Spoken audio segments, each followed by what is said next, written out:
Good morning, guys. Welcome back to Licking Branch Farms.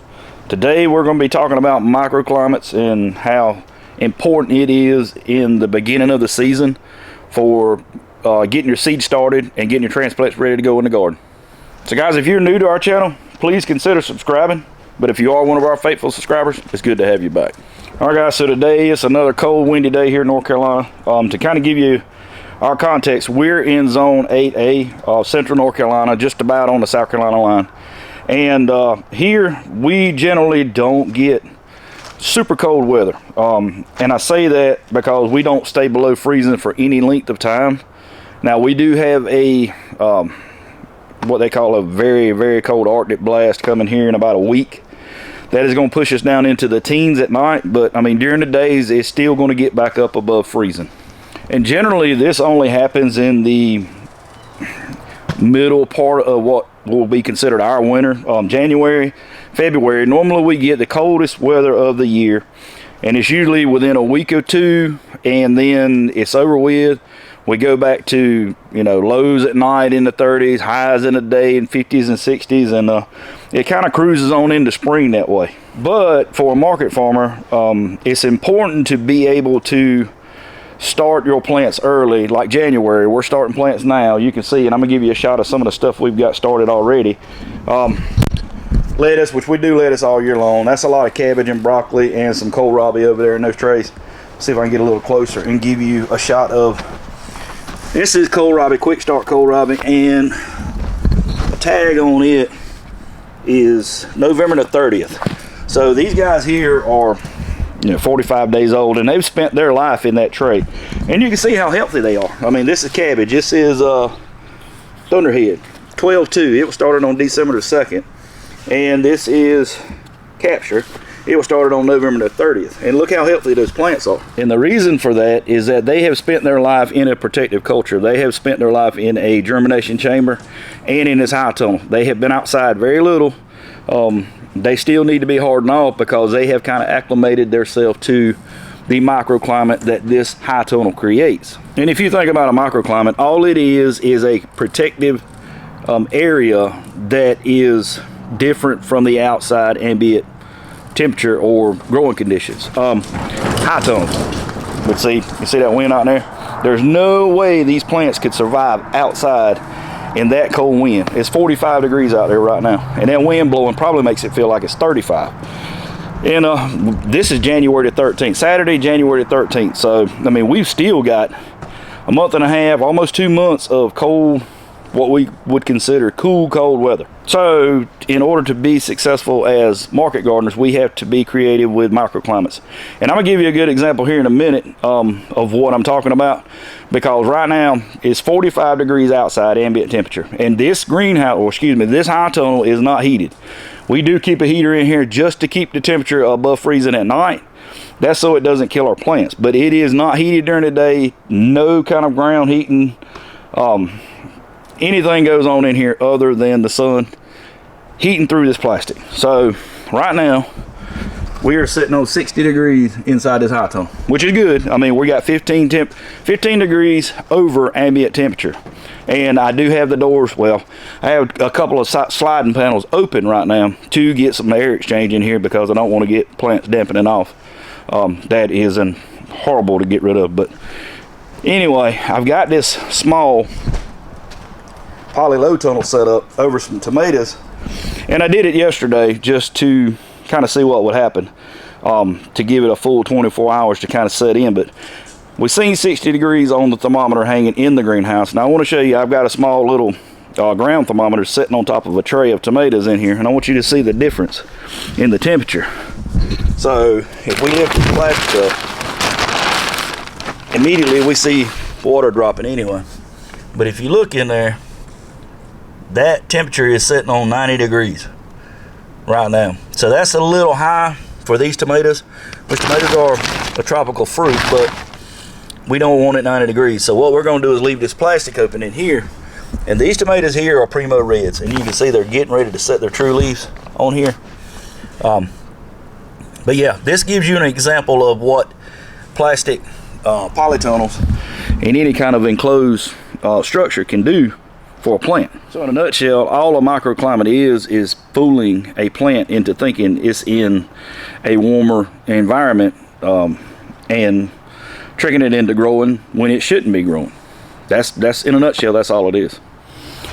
So in our area, like during the wintertime, during January, we're going to see lows lower side of the 30s at night, and sometimes it'll dip down into the 20s. And then in the daytime, it's going to creep back up into the mid 40s, upper 50s. And we're going to do that for 30, 45 days. And the plants are going to get acclimated to that, because inside of this high tunnel, you know, they're going to see lows. And my heater sets on 38 degrees, and it'll vary 3 degrees one way or the other. So anywhere from 35 for a low up until 75 and even 80 degrees sometimes in here during the day. And they kind of get acclimated to that, which that's almost like a spring day. I mean, for outside temperature around here, that's spring for us. So what we're trying to do is mimic what these plants are going to feel like when they go outside. Now, the plants that we have in the ground now, in the high tunnel, Swiss chard, radishes, lettuce, kohlrabi, sweet sugar snap peas, broccoli, beets, things of that nature, even spinach. They are used to this and have learned to grow according to the swings in the temperature and the ground temperature. I stuck that thermometer in the ground, and it's hovering right around 60 degrees, which is good, because I guarantee you if I stick it in the ground outside, it's probably in the upper 40s, lower 50s outside for a ground temperature.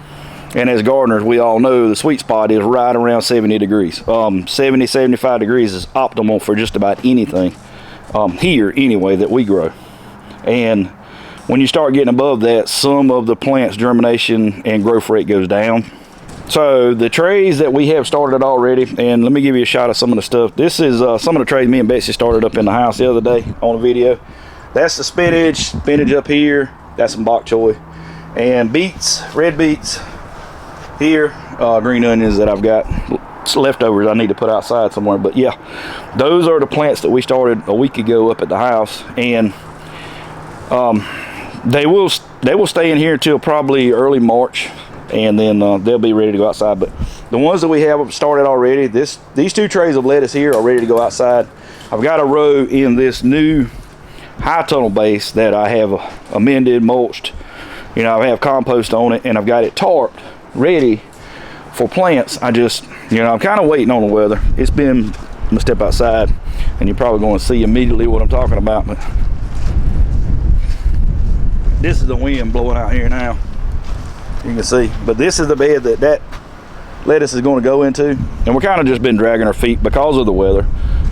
If it had plastic on it, no doubt we'd have it in there already, but we're kind of in the middle of construction. But we are going to put this in, and I'm probably going to wind up putting a poly low tunnel on top of it just to protect it until we get the top put on it. This time of year, man, we've got so much going on. We're trying to get all the seeds started for spring. Markets have slowed down considerably. The market garden itself is down to a crawl, and it's kind of a time of reset. You know, we reset the farm and get ready to go into this season with everything that we're going to be growing. Get back in this high tunnel here and get out of that wind. And wind's cool. I mean, even I get in here in a pullover and it gets warm and take it off and have a t-shirt on to go outside, and it's cold, especially when you get hot in here. But this is where we're at now. With the plastic open, we're right at 80 degrees. 78, 80 degrees, somewhere around in there. And that's about where we want to be with tomatoes. And with this thing, like I said, I just throw the hoops up, put a piece of plastic over it, and bam, there it is. But what I'm gonna do today is I got some kale that I've got to start, but I've got the tray wetted down outside right now. I just sifted a whole bag of peat moss, filled up 6 trays, and we're gonna do 6 162 cell trays with kale. I'm gonna do 3 curly kale, which is what we grow is winter boar, and I'm gonna do 6 lacinato, which what we grow is black magic. And we sell a lot of kale at market, and especially in the spring and summer market. And what I want to do is get ahead to where I have 3 100-foot rows of each going into the spring. I have a row and a half of each outside now, which are on 80-foot beds. But once I clean this garden out beside the high tunnel, all of this is going to be extended from 80 feet to 100 feet all the way down the hill when I get done cleaning all this. So yeah, for today we're going to get some kale seed started. in some 162 cell trays. I've got all my onions done. The tomatoes in these trays here, you can see how splotchy the germination was on them. I'm going to get those condensed into, you know, however many trays I can fill up. I need at least 120 of these for 2 rows, and in these trays over here I've got enough to do these 3 rows. Those tomatoes and these tomatoes are going in this high tunnel as our first planting of tomatoes for this year, and I'm hoping that's going to be 1st of March, first week of March. That's what I'm shooting for. My garden plan has tomatoes going in the ground the first week of March here on our farm. So yeah, I know this video was short today, but I want to kind of give you guys an idea of what we're up against and the measures we're taking to try to, you know, get ready for our spring season or our market season in general. Now, I do have a germination chamber. I call it a chamber inside of my barn here. Basically, all it is a plastic shelving section that I have grow lights set up in. I have heat mats in it, and I have a small space heater. And I think somebody asked a question in the comments a couple of weeks ago about if it was a do-it-yourself, and it is. I built it. I've got 2 of them actually. I've got one I built out of wood, and I got one I built out of a small greenhouse that I bought from Tract Supply. Little green canopy looking things, and if I can find a picture of one, I'll plug it in here. But basically all it is a shelving system that I've set 2 befores up on. And I would take you in there, but it's right now I got everything closed off because of, you know, the temperature in the barn, trying to keep everything growing. But right now the only thing I have in there is some of the Napa cabbage, Bilko, and some broccoli trays that I have in there. And I don't have the heat mats on simply because, you know, broccoli and cabbage and stuff like that, it's cool season crops. They don't need bottom heat. But I am using the grow lights to kind of mimic sunlight. So we are inside the barn. And these lights are probably gonna mess with this camera, so just bear with me. But this plastic and these shelves here, you can see the lighting in here, and I'm gonna raise this. These are cabbage, Catarina cabbage, that is Bilko cabbage, and that is broccoli. And you can see this thermometer in here has this at about 65 degrees, which is about optimal for cool season crops. And what we're trying to do, and you can see with this Bilko cabbage, they are just about to put on their first true leaf right in here. And that's what we want to see, is a couple of true leaves before we get ready to up pot these crops. Now these 512s, you have to be careful because they do dry out fairly easy. But since we don't have these bottom heat mats on, it isn't such a big problem anymore. And I want to give you guys a shot of this. This is my first attempt at growing celery. And you can see we've already got some germination, but it's splotchy. And like I said, this is my first attempt at growing this. So you're gonna have to bear with me. But yeah, this is one germination chamber that I got. This is the other, and you can see it's off right now. But basically space heater, racks, trays, and a way to keep the heat in, and that's it. So guys, with that being said, I think that's where I'm gonna end this video. I'm gonna get these trays of tomatoes kind of condensed into usable trays. You can see how splotchy they are. So what I'll do is take the good plants out of one tray, fill the gaps into another, and we'll see. Like I said, I only need 120 of those. So as long as I get 120 good plants, you know, we're good with that. And you know, be checking back in with us because we're going to be doing a video of a complete poly low tunnel inside of this tunnel here pretty soon to get ready for that big, you know, storm that we've got coming. Yeah, they're claiming it's going to be a doozy. It's going to be we're going to dip down into the teens at night. And you know, for us in here, it will not be as much of an issue because of this heater, and I can keep the temperatures, you know, somewhat at a stable rate without them dropping too low. Because I mean, it can get below 20s in here, but with this heater set on 38 degrees, it's never going to get below 35. That heater might run all night long, and it may burn a whole tank of fuel, but it will keep the temperatures up until an acceptable standard. And what we're also going to do is we're going to take, and by then, this lettuce should be gone, and a lot of that lettuce should be gone because I've got 2 markets this week. We've got a Thursday market in Moore County, and we've got a Saturday market in Rayford, and I'll take you guys along with us to both. But that storm is supposed to set in like Friday night, Saturday morning of next week, and by then we will have harvested some of this stuff.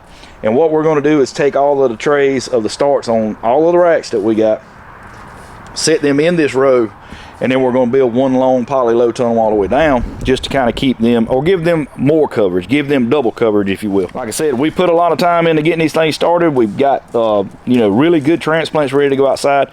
We don't want to lose them to a rogue storm coming through, simply because we didn't take the initiative to protect them.